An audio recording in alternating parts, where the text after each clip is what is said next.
But for now, they they got rid of Donald Trump, who, as I think last time I said, is kind of a tragic hero. He's a John Ford. We're right out of a John Ford Western. Maybe The Searchers, if some of your viewers watched it, with John Wayne, or High Noon with Gary Cooper, or maybe The Magnificent Seven with Steve McQueen, where we call in one of these guys who has some aspects that we find, I don't know, bothersome at best and maybe uncouth at worst. And we say to them, we don't have the resources. We don't know how to fight these cattle barons or the bandidos. What do we do?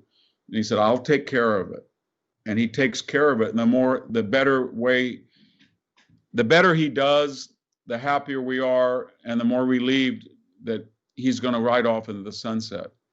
So in that famous John Ford scene in The Searchers, when he brings back Natalie Wood, but he's been so tough and foul-mouthed about the processes in which he operated, he hands her to the family. They celebrate, and then he turns around and walks out that door, and you see the shadow walk, and nobody says, "Thank you, Ethan Edwards."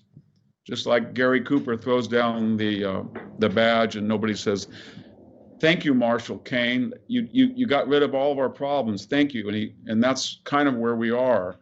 You want judges, he gave you judges. You want deregulation, he gave you deregulation. You want record low minority unemployment, he gave you that. You want record high Republican participation by more minorities, he gave that. You want a new Middle East, he gave you that.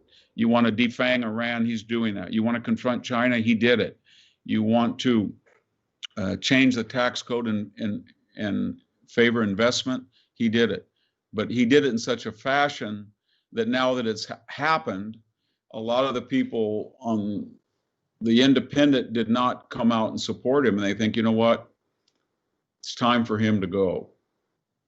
But there's always a sequel. You never know. People may say it's getting bad again. Where did that gunslinger go? What town is he in? Somebody come and get him back for another.